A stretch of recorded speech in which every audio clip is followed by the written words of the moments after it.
एक गांव में छगन नाम का गरीब आदमी अपनी पत्नी सुनीता के साथ रहता था। वह बहुत ही गरीब था और उसके पास खेत बिल्कुल नहीं था, इसलिए वह अपने गांव के जमींदारों के खेतों में काम करके अपना और अपनी पत्नी का पेट पालता था।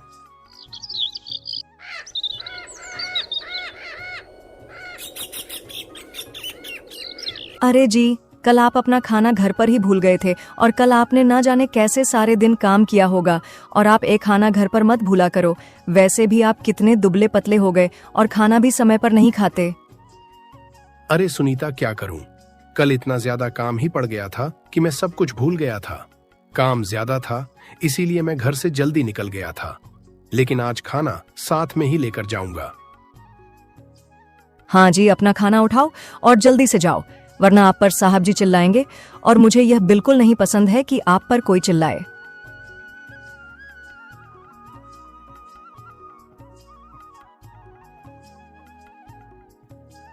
छगन कड़ी धूप में खड़ी मेहनत कर रहा था, क्योंकि अगर वह थोड़ा भी आराम करता था और अगर यह बात उसके मालिक को पता लग जाती या फिर छगन ने काम थोड़ा किया है तो उसका मालिक उसकी पगार से पैसे काट लेता था। उसके पैसे ना काटे जाएं, इसीलिए वह बहुत मेहनत करता था। छगन को अब काम करते करते पूरे 3 घंटे हो गए थे, तो छगन अब अपना खाना खाने के लिए सोचता है। अब तो मुझे काम करते हुए बहुत ज्यादा समय हो गया है और अब मुझे बहुत जोर की भूख भी लगी है, तो अब मैं खाना खा ही लेता हूँ और आराम बिल्कुल नहीं करूंगा। अगर मालिक ने जरा भी आराम करते हुए देख लिया तो बेफालतू में मेरी पगार से पैसे काट लेंगे और मैं नहीं चाहता कि कोई मेरी मेहनत का पैसा यूं ही हड़प जाए। छगन वहीं पास के एक पेड़ के नीचे बैठकर अपने खाने की थाली सामने रखता है। तभी वहां एक बुजुर्ग आदमी आता है और वह छगन से कहता है, बेटा, मुझ पर थोड़ी दया करो और मुझे कुछ खाने के लिए दे दो, क्योंकि आज पूरे 3 दिन हो गए हैं और मैं अन्य का दाना तक नहीं खाया और अब मुझे बिल्कुल भी सब्र नहीं आ रहा है और मुझे ऐसा लगता है कि अगर मुझे खाना नहीं मिला तो मैं जल्द ही मर जाऊंगा। उसे बूढ़े आदमी की बातें सुनकर छगन अपने मन में सोचता है, मेरे पास तो सिर्फ यह इतनी ही रोटी सब्जी है और यह तो मैं अपने लिए लाया था, और अगर मैं भी खाना नहीं खाया तो मुझसे तो सही से काम भी नहीं होगा और इन बूढ़े बाबा को भी बहुत जोर की भूख लगी है, तो मैं ऐसा करता हूं कि अपना खाना इन्हें ही दे देता हूं। हाँ हाँ बाबा जी, क्यों नहीं? अरे ये लो रोटी सब्जी और आप खा लो, जिससे कि आपकी भूख भी मिट जाएगी। लेकिन बेटा, तुम्हारे पास तो सिर्फ इतना ही खाना है और अगर मैं तुम्हारे इस खाने को खा लिया तो फिर तुम क्या खाओगे? नहीं नहीं बेटा, अपना खाना तुम खा लो, मैं कहीं और जाकर देख लूंगा, शायद भगवान के भरोसे मुझे कोई खाना दे दे। नहीं नहीं बाबा जी, मेरा घर यही पास में ही है, तो मैं अपने घर में जाकर खाना खा लूंगा। वैसे भी मुझसे ज्यादा आपको भूख लगी है, क्योंकि आपने 3 दिनों से कुछ नहीं खाया है और इस खाने पर भी मुझसे ज्यादा आपका हक है, तो आप बेफिक्र होकर खाओ। फिर वह बूढ़ा आदमी छगन के द्वारा दिए गए खाने को तुरंत खाने लगता है। बेटा, तुमने मुझे खाना देकर मुझ पर बहुत बड़ा उपकार किया है और अब मुझे समझ में नहीं आ रहा है कि मैं तुम्हारी किस तरह और क्या मदद करूं। देखो बाबा जी, मुझे आपकी कोई मदद नहीं चाहिए और यह तो बस मेरा फर्ज था जो मुझे मौका मिला आपकी मदद करने का। बाबा जी, आप बस भगवान से मेरे लिए बस इतनी प्रार्थना कर दो कि मेरे घर में कोई संतान का जन्म हो। बाबा जी, मेरी शादी के बहुत वर्ष हो चुके हैं, लेकिन मुझे अभी तक संतान का सुख नहीं मिला है, और अगर आप यह प्रार्थना मेरे लिए करोगे तो मुझे पूरा विश्वास है कि भगवान आपकी है प्रार्थना जरूर स्वीकार करेगा और मुझे संतान का सुख देगा। हाँ बेटा, मैं भगवान से यह प्रार्थना कर रहा हूं कि तुम्हें जल्द से जल्द एक संतान की प्राप्ति हो।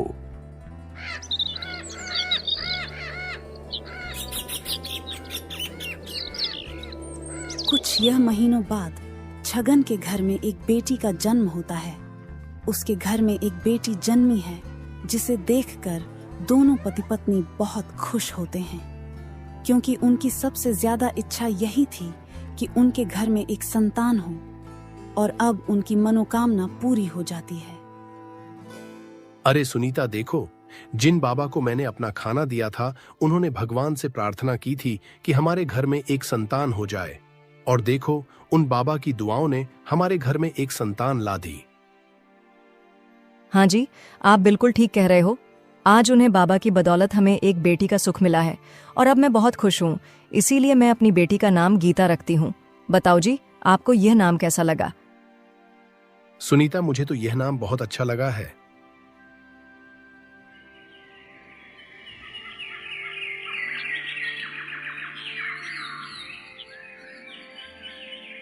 बेटी के जन्म होने के बाद अब सुनीता की तबीयत खराब रहने लगती है। गीता के पापा, अब मैं बहुत बीमार रहने लगी हूँ और डॉक्टर साहब ने भी कह दिया है कि अब मेरा कोई इलाज नहीं हो पाएगा। तो मुझे ऐसा लगता है कि मेरा समय आ गया है और मैं मरने से पहले आपको अपनी आखिरी इच्छा बताना चाहूंगी। सुनीता, यह तो कैसी बातें कर रही हो? और तुम्हें कुछ नहीं होगा। भगवान ना करें कि ऐसा कुछ हो। और मैं तो चाहता हूं कि अभी तुम्हारी उम्र 100 साल और हो, लेकिन होने को कौन टाल सकता है? जो होने को है वह तो होकर ही रहेगा। सुनीता, तुम मुझे बता दो कि तुम्हारी आखिरी इच्छा क्या है? गीता के पापा, मेरी आखिरी इच्छा यही है कि मेरे ना होने पर आप इस बच्ची को कोई तकलीफ मत देना। आप इसे बेहद लाड प्यार देना और इसे हर समय खुश रखना। कभी इसकी आंखों में आंसू ना आने देना, क्योंकि हमें भगवान ने एक ही संतान दी है, वह भी बड़ी मुश्किल से।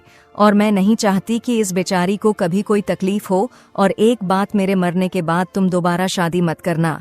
यह मेरी आपसे सबसे बड़ी विनती है। सुनीता, तुमने मेरा बहुत साथ दिया है। हर मुसीबत में तुमने मेरा साथ दिया है और आज तो मुझे छोड़कर जा रही हो। मुझे बहुत दुख हो रहा है। सुनीता, मैं अपने दुख को अपने लफ्जों में नहीं बयां कर सकता, लेकिन सुनीता, मैं तुम्हारी इन सभी बातों पर बेहद ध्यान दूंगा और अपनी बेटी को सबसे ज्यादा लालाड़ प्यार दूंगा और उसे कभी भी कोई तकलीफ नहीं होने दूंगा। यह मैं तुमसे वादा करता हूं। हाँ, मुझे पूरा विश्वास है कि तुम मेरी बातों को जरूर मनोज और इस बेटी की आंखों में आंसू नहीं आने दोगे, इसे खुश रखोगे। सुनीता, तुमने इसे बहुत लाड प्यार दिया है और तुमने इसकी बहुत परवरिश की है, लेकिन मैं भी तुम्हारी तरह इसे लाड प्यार दूंगा और इसकी अच्छे से परवरिश रखूंगा। इसे कभी सर पर नहीं बिठाऊंगा ताकि कोई चील उड़ा कर ले जाए। इस जमीन पर नहीं रखेगा ताकि सांप काट ले। इसे हर समय अपनी गोदी में रखूंगा। तुम्हारी यादें मेरे दिल में बनी रहेगी सुनीता, हर समय बनी रहेगी। मैं जा रही हूँ, लेकिन अब मुझे बहुत सुकून मिल रहा है, क्योंकि मेरे ना होते हुए भी मेरी बच्ची की अच्छे से देखभाल होगी। तुम जैसे पिता को पाकर मेरी बच्ची धन्य हो जाएगी। इतना कहते कहे तो सुनीता का स्वर्गवास हो जाता है।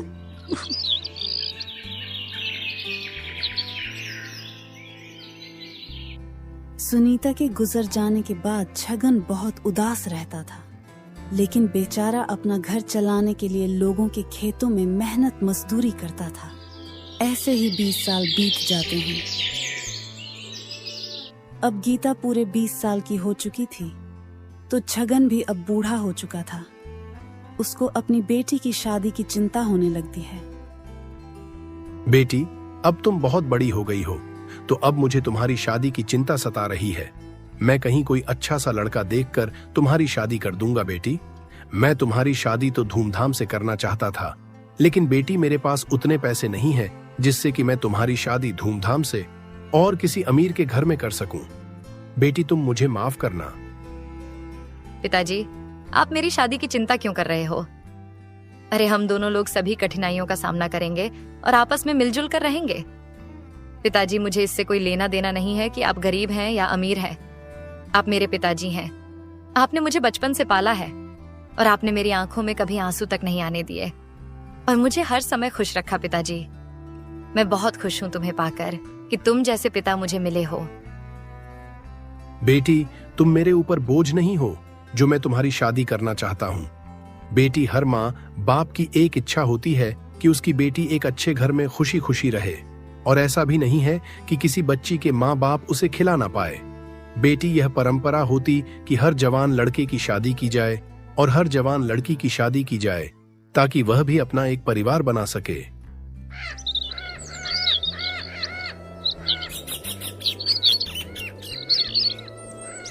कुछ दिन बाद छगन अपनी बेटी की शादी एक मोहन नाम के लड़के से कर देता है, जो कि एक किसान होता है। उसके पास 4 बीघा जमीन और एक घर होता है। उस लड़के के घर में वह और उसकी माँ थी, लेकिन आप उसके घर में 3 सदस्य हो गए थे मोहन, गीता और उस लड़के की माँ। अरे बहू, तूने खाना बना दिया क्या? और तू तो ऐसे खड़ी है कि जैसे अब कोई काम ही ना रह गया हो। अगर तूने खाना बना दिया है तो अब झाड़ू पोछा भी तो कर ले। हाँ माँ जी, मैंने खाना बना दिया है और अभी कुछ देर तो हुई है जब मैं झाड़ू लगाई थी, और अभी कोई गंदगी भी नहीं हुई है, सिर्फ बर्तन धोने के लिए रह गए हैं, वह अभी धो लेती हूँ। गीता का पति बहुत अच्छे स्वभाव का था, लेकिन गीता की सब बहुत ही अत्याचारी और निर्दय थी। वह जानती थी कि यह काम हो चुका है, लेकिन फिर भी वह गीता को पुकारती और उसे चिल्लाकर पूछते थे कि यह काम हुआ है या नहीं। और जब वह खेतों पर काम करने के लिए निकल जाता था तब और भी ज्यादा चिल्लाती, लेकिन गीता बेचारी चुपचाप अपनी सास की बातों को सुनती रहती और कुछ न कहती।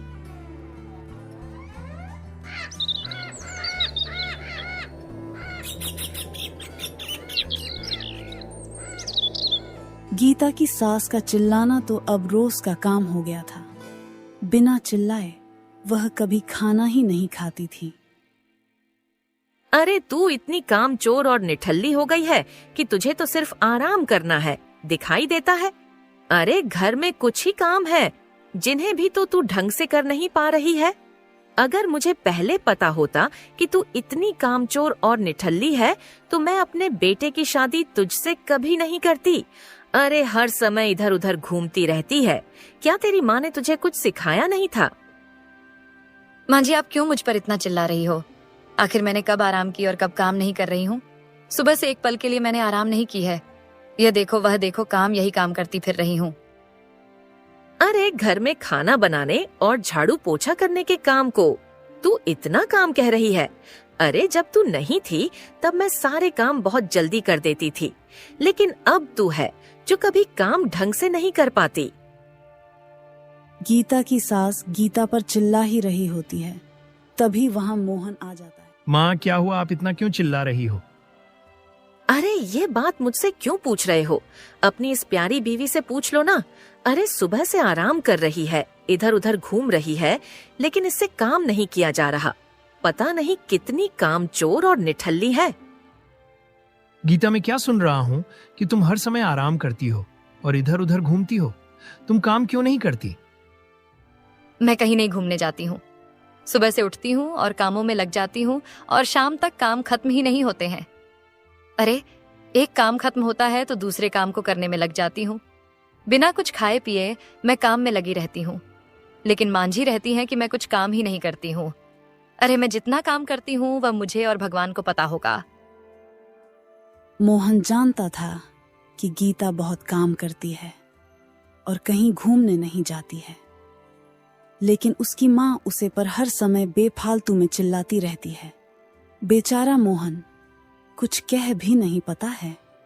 अपनी माँ के सामने वह खुद लाचार था और बेचारा उल्टा गीता को ही डांटना लगता है।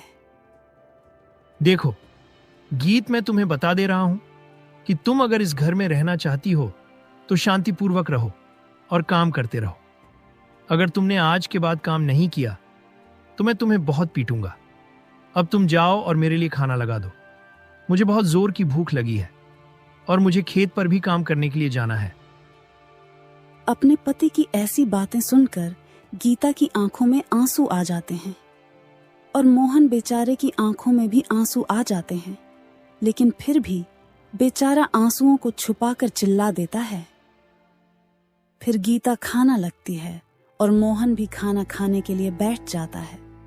तभी मोहन समझाते हुए गीता से कहता है, गीता, मुझे माफ करना जो मैं तुम पर बेवजह चिल्लाया, लेकिन गीता, यह मेरी भी मजबूरी थी जो मैं तुम पर चिल्लाना, क्योंकि अगर माँ के सामने मैं तुम्हारी तरफदारी करता तो माँ को बहुत बुरा लगता, और जब माँ नाराज हो जाती हैं तो वह खाना तक छोड़ देती है। और अगर वह खाना छोड़ देती है तो वह बीमार पड़ जाती है। इसीलिए उनके सामने मुझे उनकी तरफदारी करनी पड़ती है। और माना कि मैं उनकी तरफदारी ना करूं तो गांव वाले मुझे ही बुरा भला कहेंगे कि बाप तो है नहीं, लेकिन माँ है, उसको भी ढंग से खाना नहीं दे पा रहा है, इसलिए मुझे माफ करना। अरे जी, आप माफी क्यों मांग रहे हो? ये तो आपका फर्ज था। आपकी माँ की तरफ से मुझ पर चिल्लाना मुझे बुरा तो लगा, लेकिन मुझे ये नहीं मालूम था कि आप अपनी माँ के जितना मुझे भी प्यार करते हो। अंग्रेजी अब मुझे बिल्कुल भी बुरा नहीं लगेगा। आप चाहे जितना मुझ पर अपनी माँ की तरफ से चिल्लाना, मैं यही समझकर भूल जाया करूंगी कि आप अपनी माँ के जितना मुझे भी प्यार करते हो। हाँ गीता, मैं अपनी माँ के जितना तुमको भी प्यार करता हूँ, लेकिन अफसोस इस बात का कि माँ तुम्हें नहीं समझ रही है। अगर मन भी तुम्हें मेरे जितना प्यार देने लगे तो इस घर में बहुत खुशी रहेगी, लेकिन मन एक काम बिल्कुल नहीं करेगी, वह तो चिल्लाया ही करेगी। लेकिन सुनीता, मैं अपनी तरफ से और अपनी माँ की तरफ से हाथ जोड़कर माफी मांगता हूँ। अरे जी, आप मुझसे माफी मांगकर मुझे शर्मिंदा मत कीजिए और अब आप खाना खा लीजिए, नहीं तो कहीं ये बातें माँ जी ने सुन ली तो वह आप पर भी चिल्लाएंगे।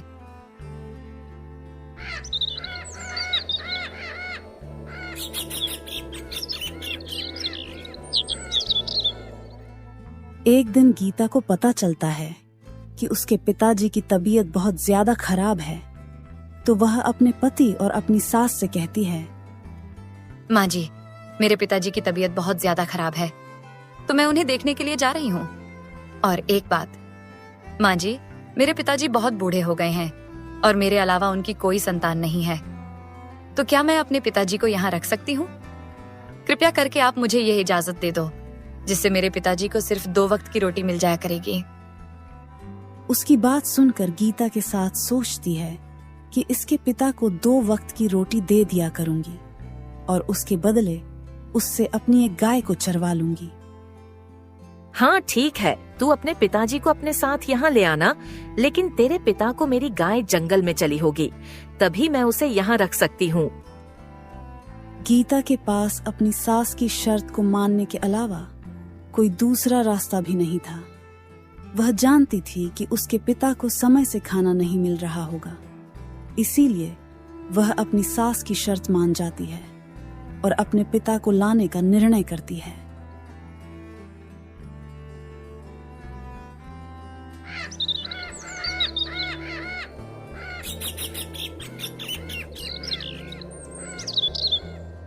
गीता अपने पिताजी के पास जाती है और उनसे कहती है, पिताजी, अब आपकी तबीयत कैसी है? मुझे पता चला कि आपकी तबीयत खराब है तो मैं तुरंत आपके पास चली आई। बेटी, अब तो मेरी तबीयत ठीक है। डॉक्टर साहब दवाई दे गए थे, पता नहीं एकदम से तबीयत खराब हो गई थी। और तू ठीक है ना? पिताजी, मैं भी ठीक हूँ, लेकिन अब आप मेरे साथ मेरे घर चलो, और वहीं रहना मेरे साथ में भी कहाँ है। लेकिन पिताजी, मुझे माफ करना कि मैं वहां आपको हर समय अपने साथ नहीं रख सकती। आपको वहां सिर्फ एक काम करना होगा।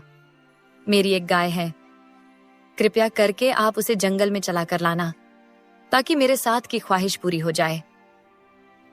फिर गीता अपनी सास की शर्तें बताती है, लेकिन उसे कुछ समय के लिए अपनी बेटी के साथ दिन गुजारने को मिलेगा।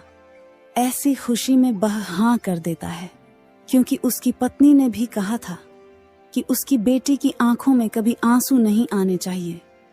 इसीलिए वह अपनी बेटी के साथ जाने के लिए हाँ कर देता है।